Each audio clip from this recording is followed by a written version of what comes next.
Hi everybody, welcome to Talking Automotive. My name is John Sinclair and my co-host Mark Pellavestra. John, today we've got Andrew Tyson, the GM of CarZapp Operations. CarZapp is a digital wholesale channel that helps owners of inventory, whether it be used cars or machinery or any item, to find a home in the B2B channel and get the best return for both buyers and also sellers. Yeah, it's a really interesting discussion looking at the aligning all the buyers and sellers to ultimately achieve the best price. So very interesting discussion and worth listening to. If you enjoy what you hear, follow us on LinkedIn or hit the button below to subscribe to our YouTube channel. And if you'd like to know more about what we do, please reach out to either myself, John Sinclair, or Mark Pellavestra on LinkedIn. Let's get into the show.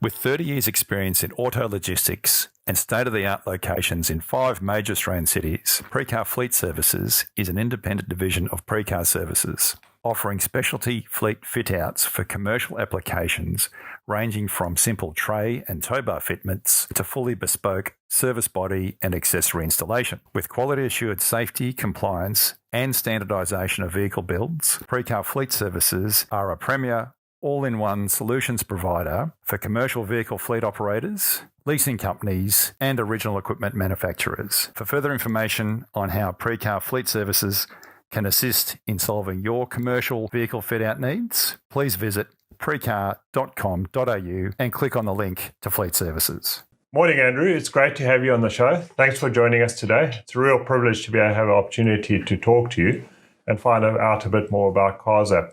But maybe can you just tell us a bit about yourself and a little bit about your organisation? Yeah, of course, Ken. Thanks for having me, gents. I'm looking forward to talking about what we've been up to at CarZapp over the last couple of years. My background, I'm pretty much a career automotive guy. Out of university, I joined an organisation called Fowles Auction Group through a good friend of mine who thought that the auto industry and the auction business would be something I might be interested in. Spent a fair bit of time with Fowles before they became a joint venture business with Mannheim, predominantly just really auctions, auctioneering, getting involved with car dealers because a lot of what we did in those days was dealer-to-dealer stuff. Fowles didn't do lots of public sort of retail auctions, so it was predominantly B2B sort of stuff.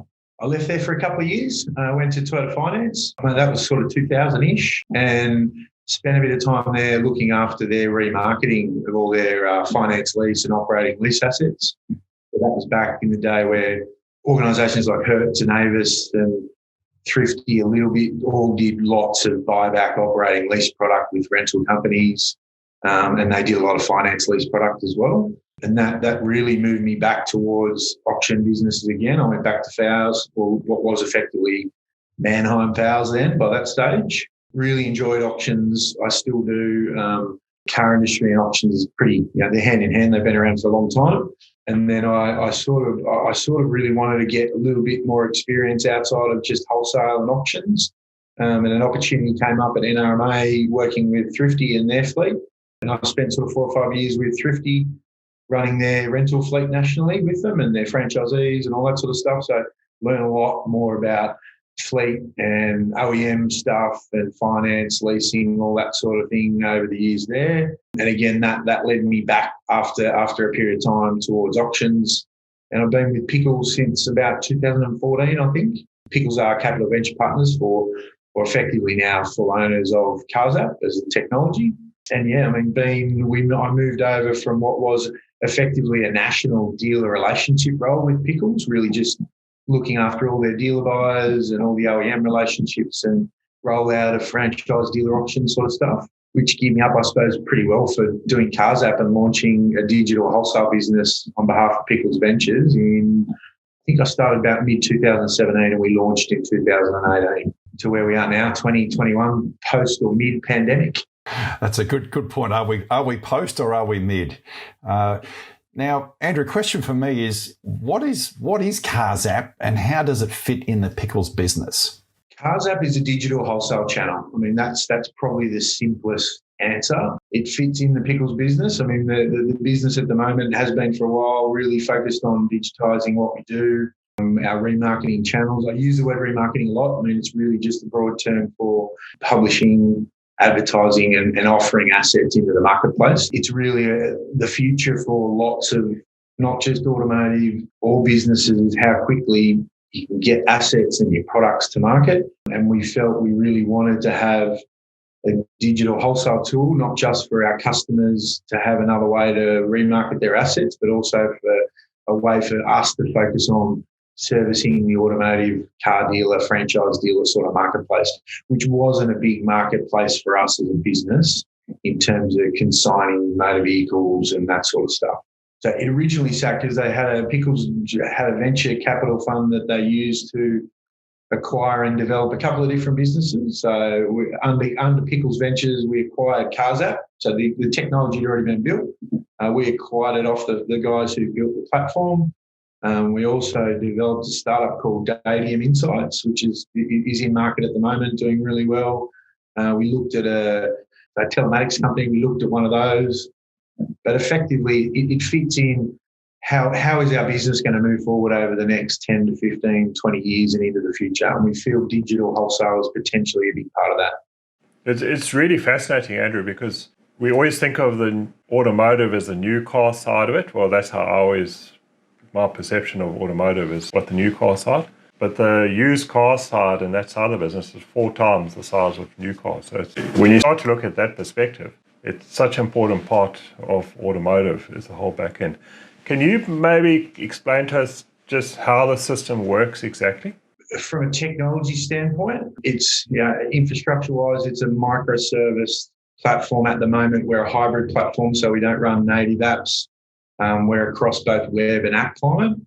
I can't talk too deeply about the technology. I'll leave that up to the people that are really good at that technology stuff. But it's really a platform that we aim to be a self-service channel for people to load inventory, images and descriptions on vehicles to essentially allow them to find a bigger audience for their asset.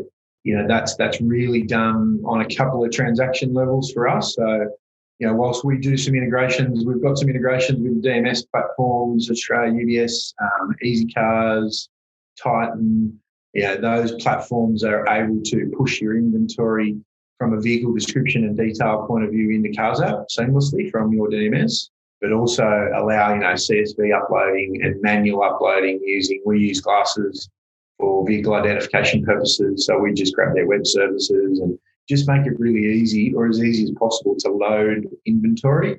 Once the cars are in there, like we can do inventory integrations as well with image capture platforms. We've just done a big rollout with a rental company where the integration itself was bespoke around not just inventory and vehicle information, but also image capture. So it allows them to just, at the push of a button from their fleet management software, to populate the cars into a platform for people to be able to buy and sell and transact on. So are these videos or just still images? Just still images, yeah. We've thought about video capture and, I suppose, and we might touch on it over the course of the conversation. We're very feedback oriented in terms of our development. We're not getting lots of feedback that video footage would enhance the description and condition reporting on a car in terms of a wholesale environment. But yeah, it's predominantly just still images, free text condition information. We do a little bit of work at the moment where we're trying to capture more condition-based information like a damage report or tyre depth and those sort of things. Keys, books, history, the stuff that really does impact the vehicle value outside of just, it's an 18 plated Camry with 40,000 Ks in red. But yeah, it's really, our focus is allowing everybody who's got effectively an asset in a car space that they want to remarket to motor dealers and B2B transaction and make it easy for them to do it themselves.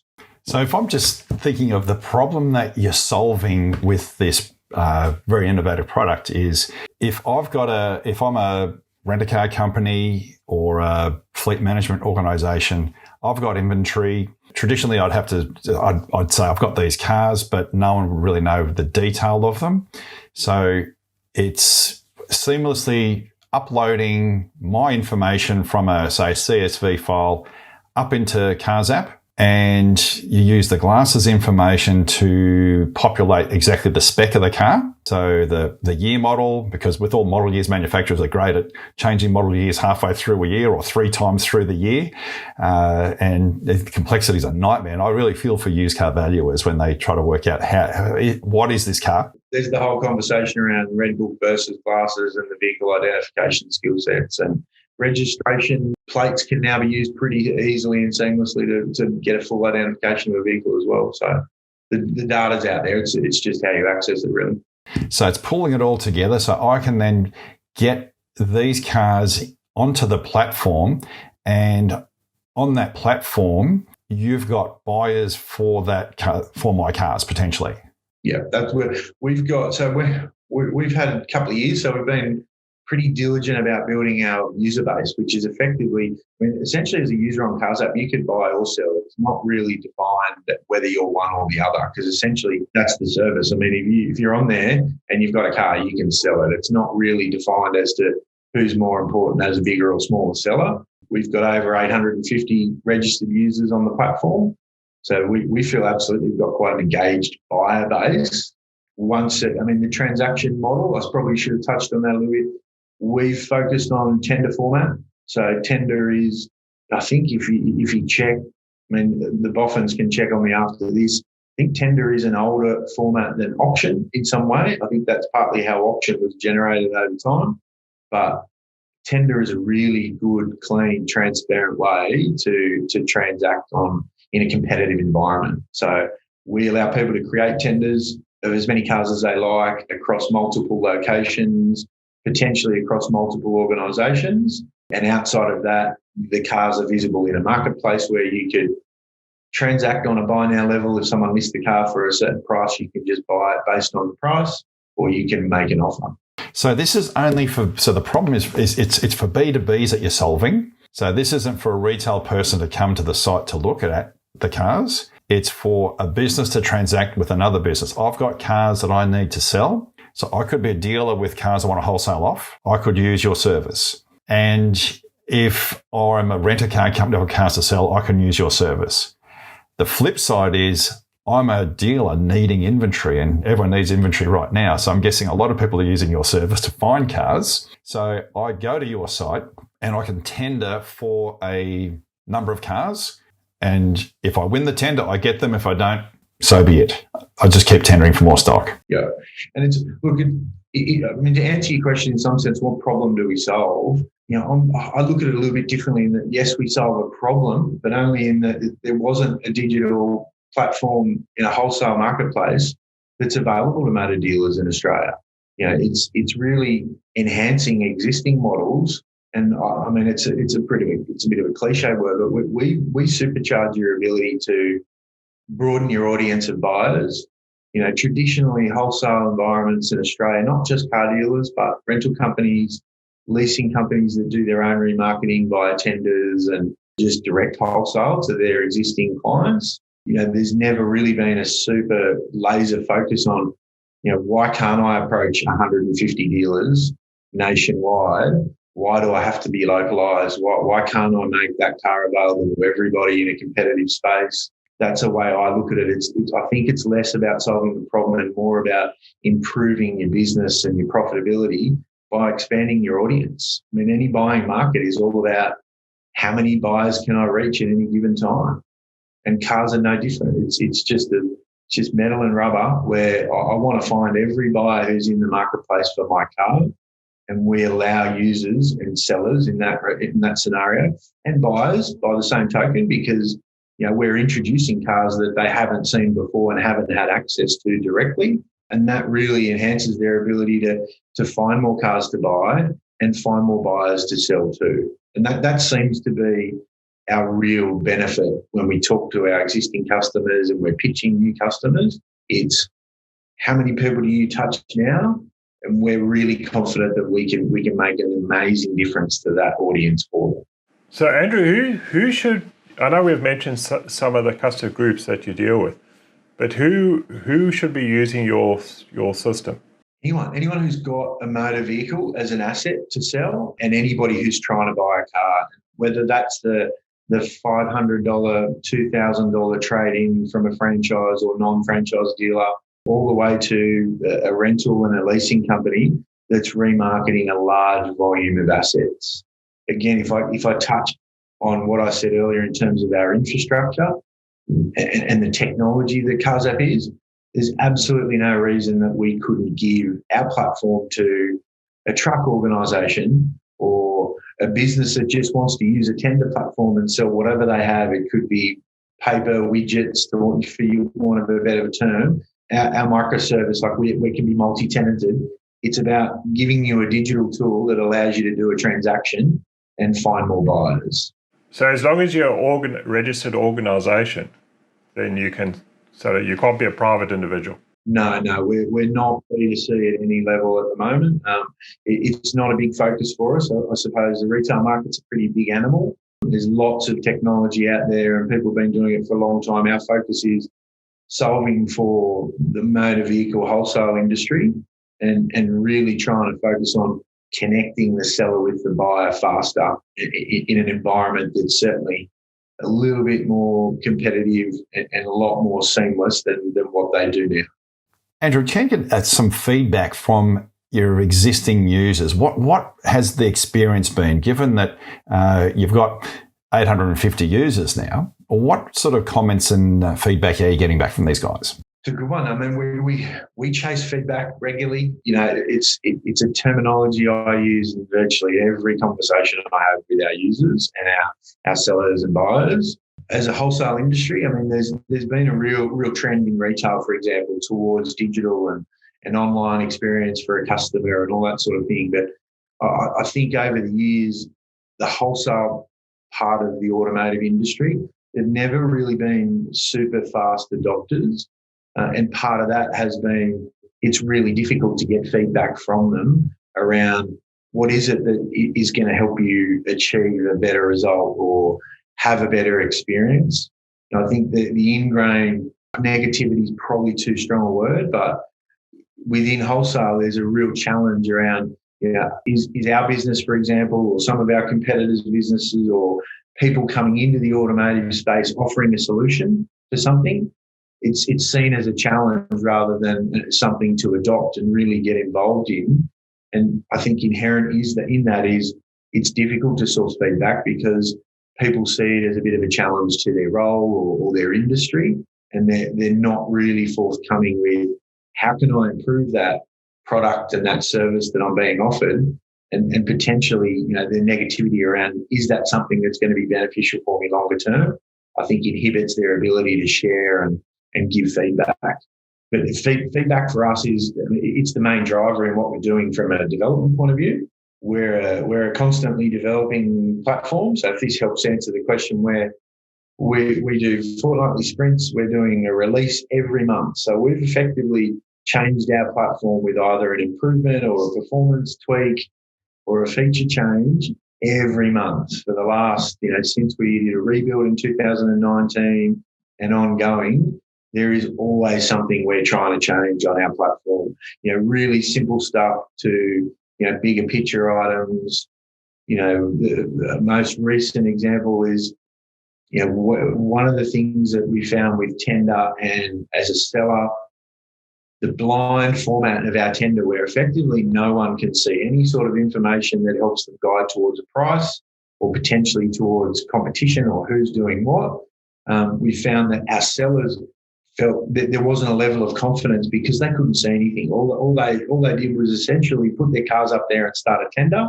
And over the period of the tender, the feedback was, I need to have some confidence that the tender process is working and people are pricing my cars and I'm going to achieve an end result. So that led us to develop a dashboard that allows a seller to get a touch point during a live tender that shows them who's participating, how many people have priced cars, how many cars have met reserve at any given time during the live tender without jeopardising any sort of transparency or auditability around the price point. But it certainly, once we did that, the feedback from the seller was, I can have a tender of 20, 30, 40 cars And during that tender process, at any time I can look in and go, oh, wow, half of my cars have already met reserve, or I've already had 80 people join the tender. I've already had 28 people price 16 of my 20 items.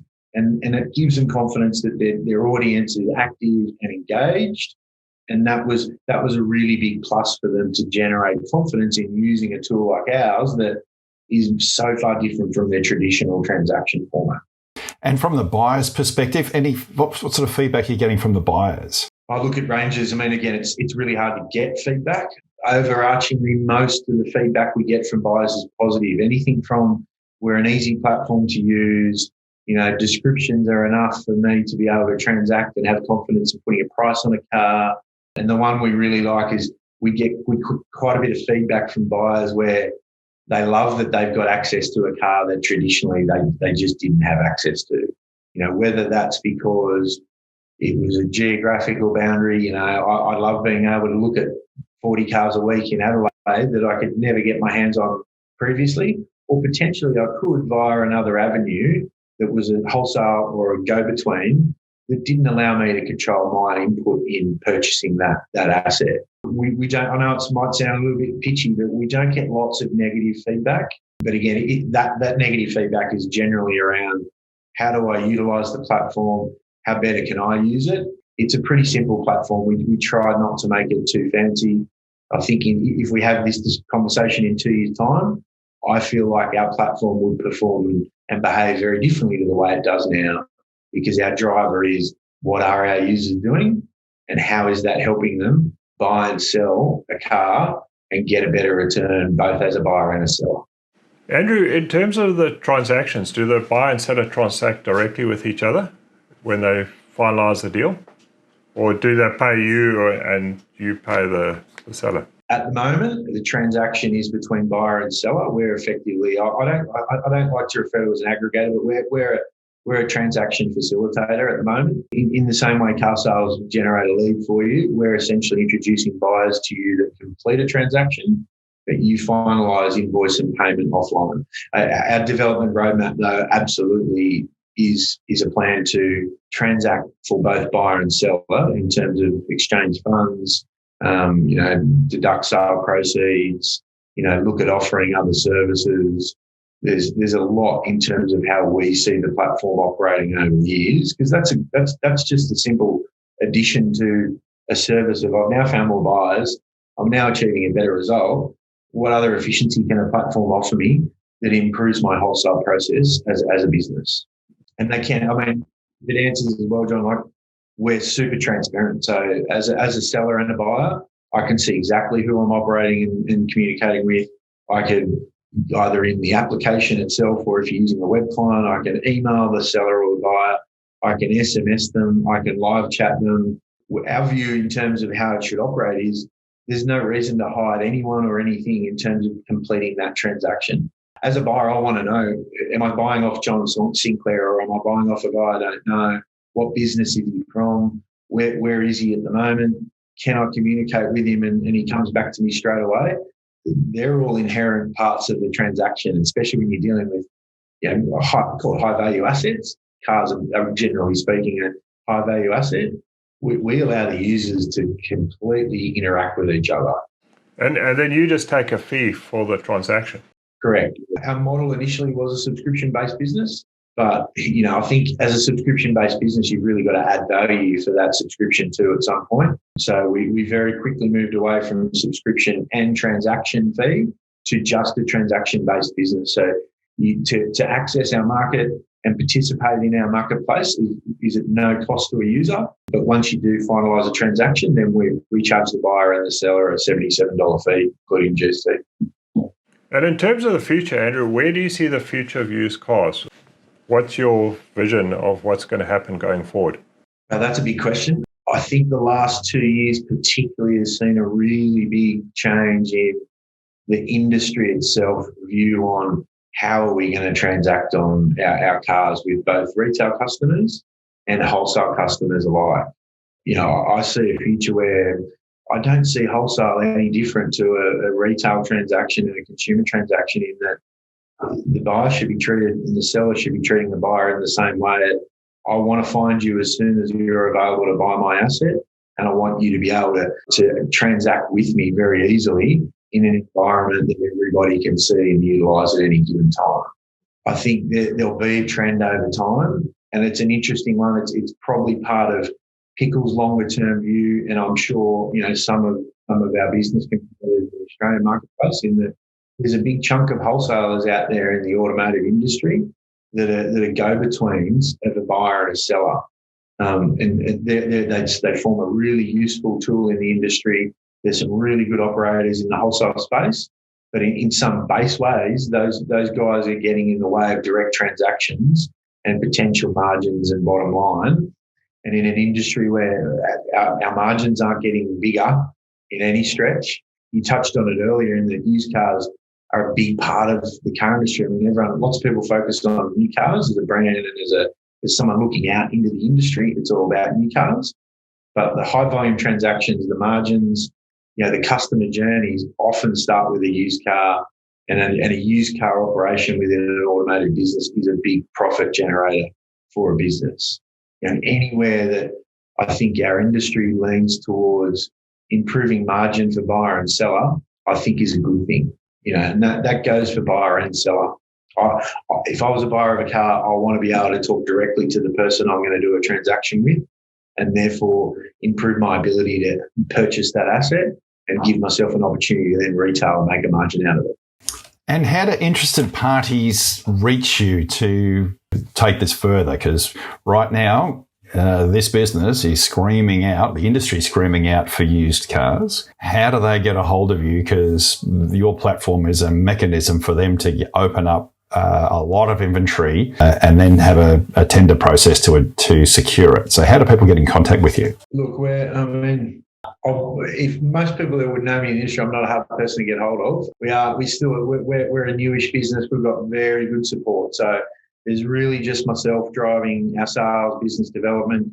I do have a sales exec guy, a guy called Roman, who's been with us now for over a year. He's got a little bit of industry background and a really good sort of diligent business development sort of guy. We're on social channels like LinkedIn. We've got a website, CarZapp.com.au. I mean, everyone does. There's a lead form on there. I'm pretty easy to find at Andrew Tyson at CarZapp.com.au. Look, it's our business focus when we do business development too, guys. Like we try and stick with the basis of what we're trying to build as a business, and we try not to reach out to people too directly in a cold call environment. We do a lot of digital marketing. We use a CRM platform. We use mailing tools. More often than not, I know I joked with you about it, Mark, when you reached out a few weeks ago, in that I generally don't reach out to someone unless they've touched us in a digital format via a LinkedIn or an email campaign that we've done or a social post, because I feel like that level of engagement is much more useful than, trying to get through to a decision maker via a phone call that they may potentially not know why you're calling or what your interest level is. But yeah, look, really easy to find via our website and connect. Anyone that might know me should be able to track me down. I'm a pretty easy guy to find. Andrew, just go back to one point. What I was quite interested in is you mentioned, you said one of your buyers said, I previously didn't have access to vehicles in Adelaide. Those cross-border transactions, do they make up a big percentage of vehicles that are sold? Yeah, look, from a transactional point of view, no. But from a participation point of view, absolutely. So if you're a motor vehicle dealer in Adelaide, if we use the same example, those guys are getting 20% of their people joining and viewing their tenders from other states. The transaction in terms of physical purchase is not a high scenario, but those particular sellers too, their type of stock is that wholesale transaction that from a trade-in or a new car deal. If you're talking about a Hertz franchisee in Queensland or a budget franchisee in Victoria, absolutely a big part of their transactions now go across borders because they're easy cars to buy and retail without too much risk. I think that will, for us, those metrics will grow. I mean, we sort of sporadically around the country are doing lots of work. We might not sell a car in Victoria for a month and a half, for example, and then we might sell 50 because that's just the state of the market when cars come available. One of the things we've done in the last month where We built a bespoke version of CarZapp, so a tenanted version. It's not the CarZapp marketplace. And I think Mark and I spoke about this. Like, by the time I suppose this goes to air, it'll be relatively public knowledge. But Avis Direct was launched last week, and they're going to transact every single one of their rental cars on an identical platform, rebranded of CarZapp, and a version of that they own themselves. They're able to control their marketplace, their buyers, and their buyers' experience. They'll see lots of interstate transactions. I think in the first week and a half, they've seen lots of interstate transactions. You know, it's not something new to car dealers and buyers of wholesale cars to buy interstate now. It's been a long time since borders were an issue around purchasing a car. Yeah, I think it makes such good sense because you've got dealers in different areas, and different product will appeal to. So some of the country dealers, you know, they might be looking for quite different product to what a city dealer will be looking. So I think your platform is fantastic. I think it really makes a good solution. When you think about it from a geography point of view, John, I mean, that's when we talk about solving, that's part of the thing that I think CarZapp as a platform, and certainly other platforms that will come into this marketplace over time, a regional dealer's benefit might be about selling a car and not so much buying a car. You know, the geography and marketplace dictates that potentially a regional dealer hasn't got the buying ability that a metropolitan dealer would. But that stands to reason that if they can offer their car for sale to that metropolitan dealer, there's a big benefit for them to do that. That's the part that I think is what we pitch often, we talk to people about. It's with a platform like CarZapp, there's no barrier to you offering your asset to everybody who's in a marketplace to buy it. And it's super easy. You know, there's certainly an adoption period, and guys and girls getting used to using a platform to sell a car rather than parked down the back or sitting on their yard as an aged inventory item, or 15 rental cars parked down the back that half a dozen guys come in on Thursday and it sits there for 4 days for them to all have a conversation around what price you're going to get.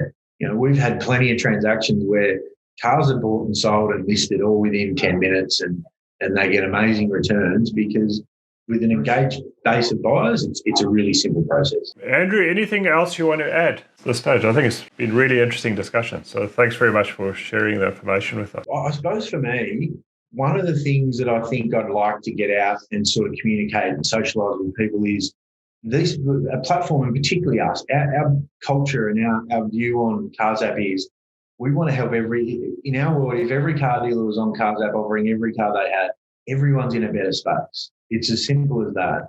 The ability for a buyer to find you is as simple as utilising the platform and making your car available. And our focus is all about that. It's absolutely an inventory chase, if you like, over the next period of time to try and get people to go, oh, how do I put my car in there? Very easily. If you do it manually, takes you a couple of minutes, or if you use a DMS platform that we're integrated with, takes you less again. It's a really simple way to expand your buyer base. And of course, as a seller, that's a really big benefit. And that's what we try and portray to people regularly. Now, just one question for me. Is there a time limit to the tender, or can you just accept the price that's offered whenever you want to? Yeah, good question. Again, it's self-service. So because the way our platform works, there's a scheduler around push notifications and email communication once you create a tender. So if you were to create a tender today, starting at 12 o'clock, you could run it for as little as an hour.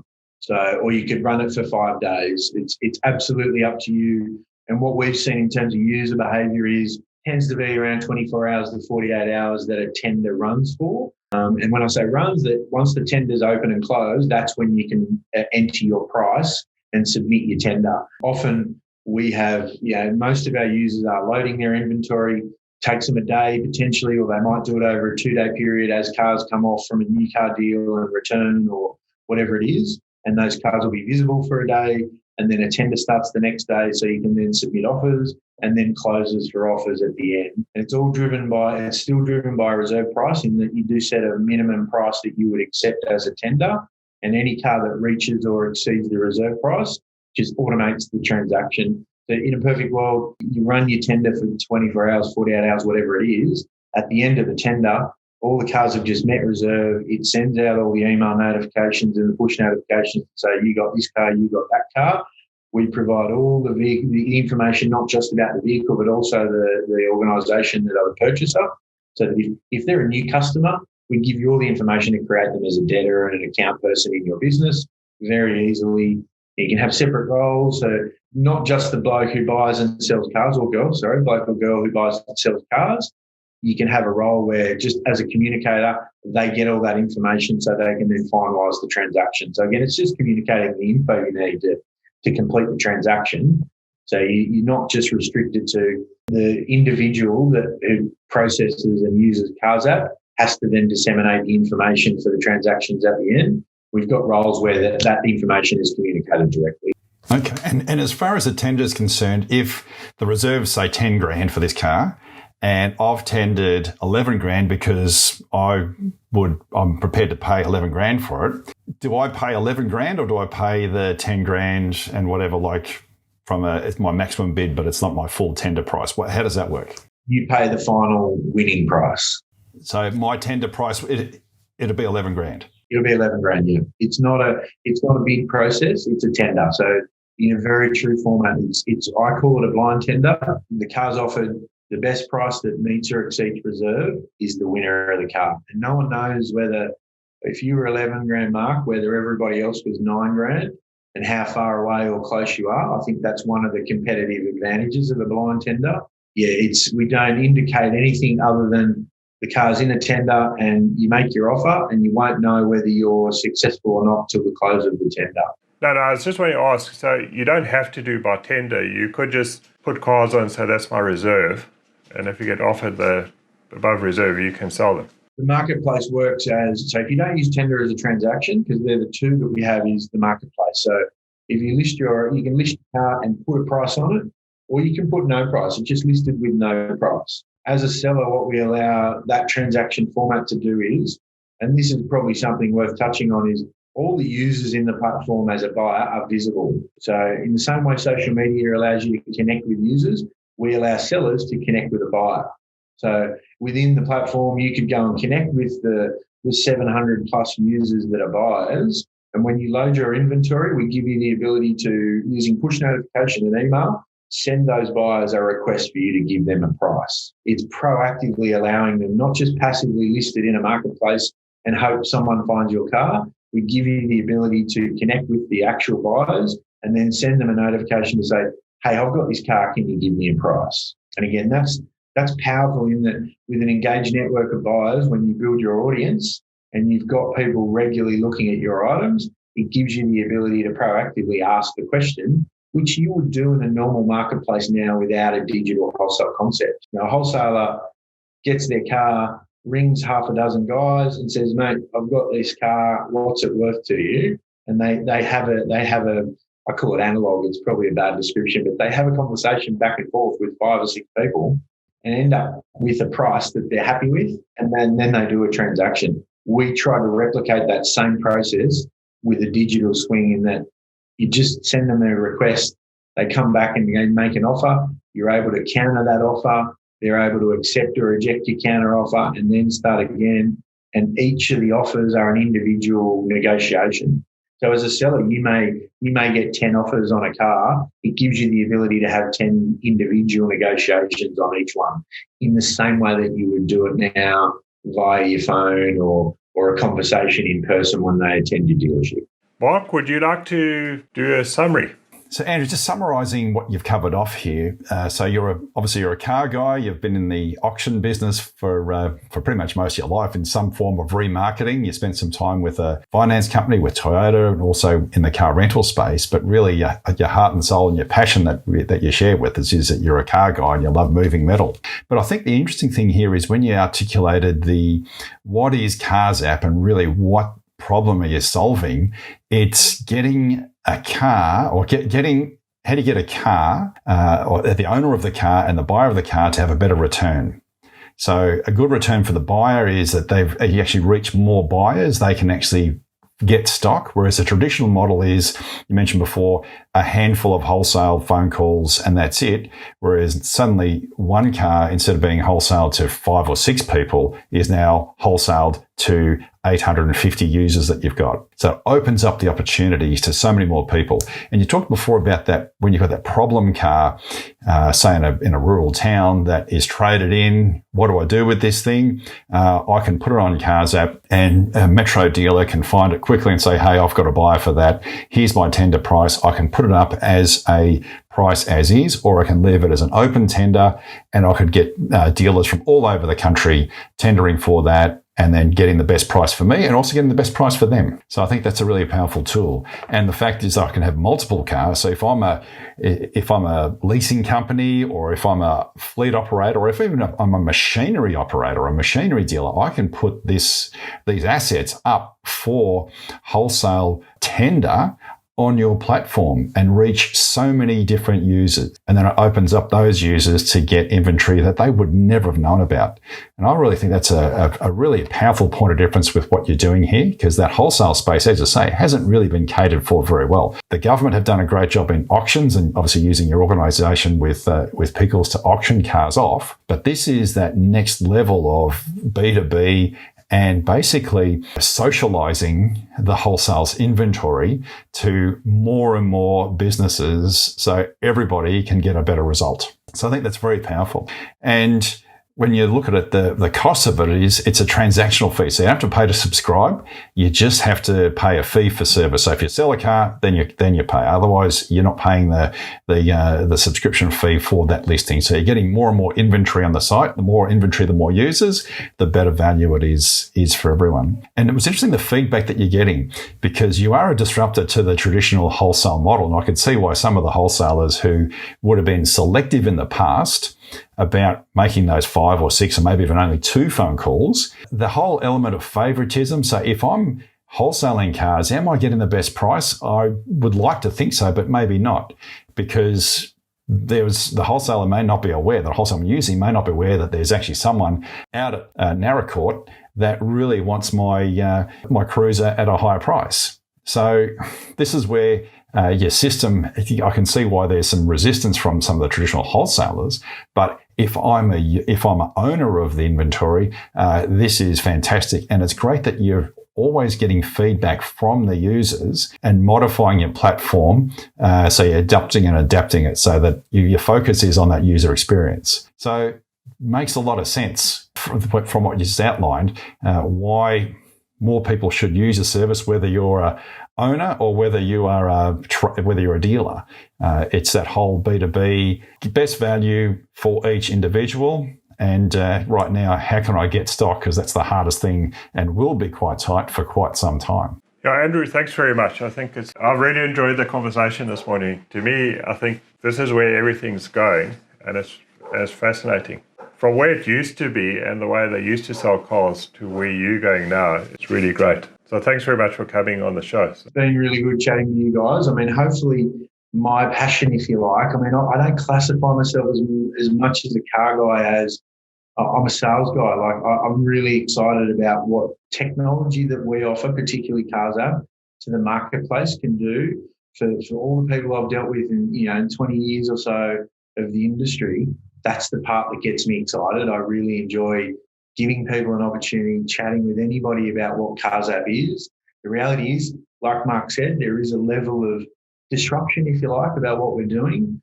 But that doesn't bother me in the sense that we're only disrupting in a good way and offering a service that's going to improve for you. And that's exciting for me after so long in the industry doing effectively auctions and similar stuff.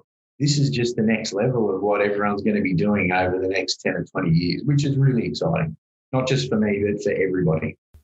For me, it just made so much sense with how do you get a car to get a better return, and for both the buyer and a seller. So it's a win-win. Oh, absolutely. And you know the industry well enough. Like that's the challenge, is getting people to adopt it. That was a 6-month journey just to get to start point. And that is all about adoption and innovative change and mindset for your business. That's all it is. That's the biggest challenge we face, is sitting down with the guy or girl who understands that there's effort in doing this, but the change is enormous. And it's about getting that better return, but also I like the problem that you solve is you're making it easy to use. So you're always modifying your system automate as much as possible, reach more people, so more people have access to the inventory. And it's not that the price is not necessarily going up in a bad way. You're actually achieving the rightful value for that vehicle. Absolutely. Because you're not forcing the price up. You're actually tendering it to where it would get the best return for the person selling and the person buying, who will then on-sell it. Yeah, absolutely. And a really traditional question and answer we have often when we're talking to potential clients is, I've got 20 buyers and I've got a really good marketplace and I get a good return on a car. And my challenge is always, if you think 20 is enough, wait till you get 50 or 60 or 70 and then see if you're comfortable with your 20-person marketplace, because that's what you're potentially missing out on. And until you challenge that 20 and find that guy that you would never have thought to approach or could find easily, you're just not challenging that model enough. $77, that's it, per car. Some of the feedback we get is it's too cheap, but it's a transaction-based model. It's a volume-based model. I'm sure over time that $77 will increase and change, but we've got to be comfortable with our marketplace before we start playing around with those. The discussions we have, and really, once again, on behalf of John, thanks you as well, but I thank you as well for coming on the show, because this sort of stuff, getting this story out, just helps the industry, helps retail buyers get a car, so it helps the person in Narracourt get that cruiser that the dealer there was never going to get because they didn't know that it was for sale in Sydney. So these are the sort of elements that, ultimately helps the end user, which means it helps the dealers make money, helps the dealer who's traded in the car get the best price, which means it helps the person who traded in the car get the best price, because the dealer's punted a bit harder to sell them a new car. And okay, what am I do with the usedy? You're finding a good channel for it and a good home for it in the right place in the shortest amount of time. So you're not having cars sitting around burning up floor plan with aged stock. Yeah, if I can find another conversation with a like-minded potential customer, I love talking about this. Often you find people like, it's all I talk about sometimes when I'm covering off with industry people, because it's exciting. They should be excited about the abilities and what's out there for their business. Thanks, boys. Be well. Thank you. You too. Thanks for listening today. Hopefully you got as much out of the conversation with Andrew as we did.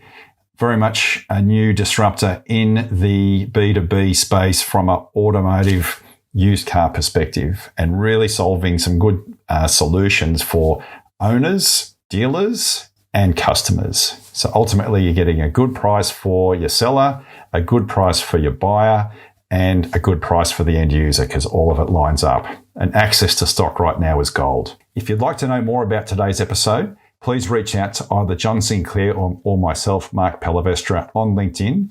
Leave a message below. If you've not already done so, please subscribe to our channel and like us on LinkedIn and also on YouTube. Thanks for listening. We'll chat to you again next week.